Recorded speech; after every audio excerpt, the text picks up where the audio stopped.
you've always praised the setup at Manchester United and for everything you have behind you. What is it about INEOS and their background that makes you think it's going to change anything for the better? So I can say this moment because I'm looking forward to the talks with them.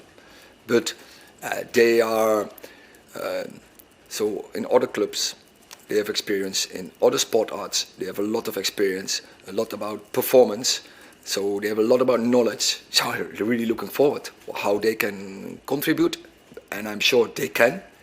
And so yeah, we have to pick the things. Football is a very complicated sport, especially in the top. So yeah, I'm sure they will contribute, they will help us to achieve our high ambitions. And when you refer to setbacks that no other club could handle, every club has injuries. What other setbacks are you referring to apart from injuries? But I can't list that, and the press conference takes 45 minutes to list all the injuries we have had. No, I know, but I haven't. Oh. Hey, no, come on. Hey, that is, so we have, I think we have 9-10 partnerships.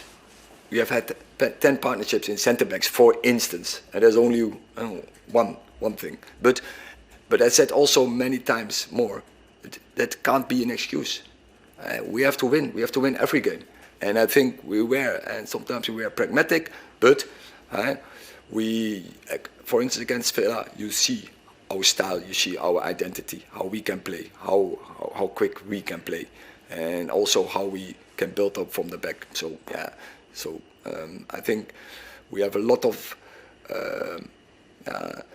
things where it can really help us, that we can be confident and have a big belief in this group of players. And we have a good team. You have seen the spirit, and we can deal with the setbacks. So if players coming back, we will be stronger, and then yeah, we can make also from this season we can make a success. Last year you took the players to Cadiz during the World Cup. Given this winter break coming up, are you going to go away to a training camp or just train here at Carrington? No, we stay here. That's a shame for all of us. You are happy with it? We'd have liked to have got some sun. Yeah, hey, no sun. By the pool. What was the thinking behind that? Is it just the familiarity of the? But it's a different season. Yeah. And last year there was the World Cup, and so we went there with a group of players who are not involved in the World Cup. We gave them some weeks off before, but now it's totally different. The players are loaded in games, so we have to make a very good program about giving the players rest, time for relax, but also to set the right program to prepare for the second season now. And just going back onto the absences for the game, I think Anthony Marshall's been unwell for nearly 3 weeks now. I mean, is he okay? Is it a bad case of illness? Yeah, he's unwell. He's not available.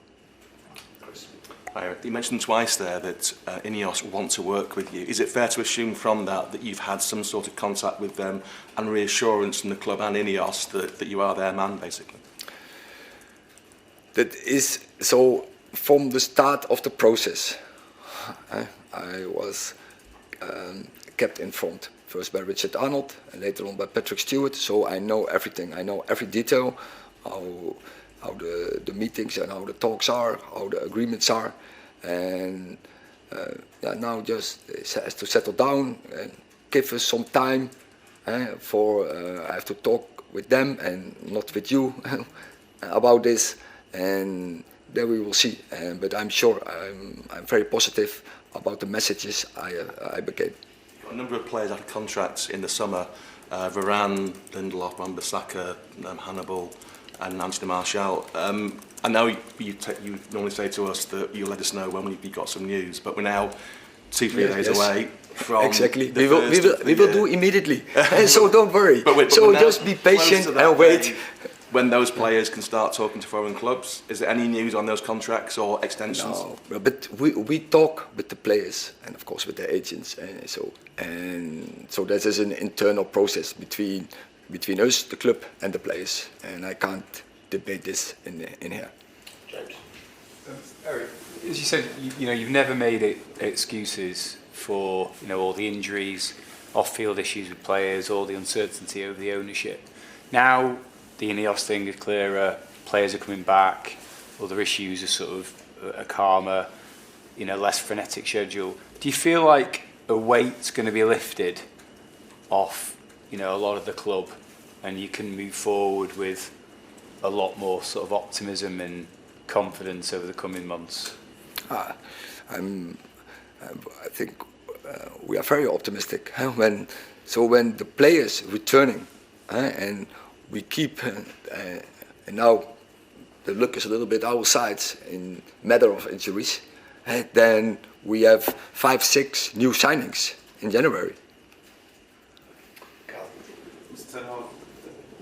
If Andre Onana departs at AFCON, he'll be unavailable for at least 2 games.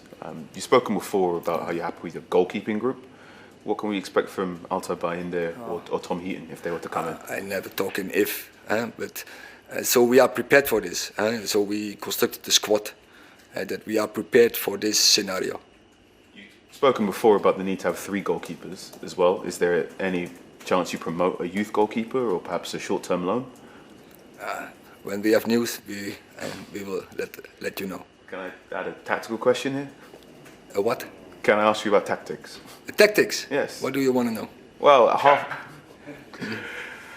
after Aston Villa, you said your half-time team talk, you told your fullbacks to push higher, to engage higher. How do you make sure your fullbacks do this from minute 1 rather than minute 45? How do you do it consistently? But it depends also from game to game. But if you talk about tactics, so where are the spaces? And in which moment, the timings, have you attacked those spaces? And that depends from game to game. Sometimes you want your fullbacks in some parts of the game low. And but they have to know when they have to come high, and that is tactics. So Villa playing with a very, very high line, you want them very, very high up? It was not only about the fullbacks, but I think our plan was clear to getting behind. And I think during the whole game, I think we made it several times, and I think we did it very good.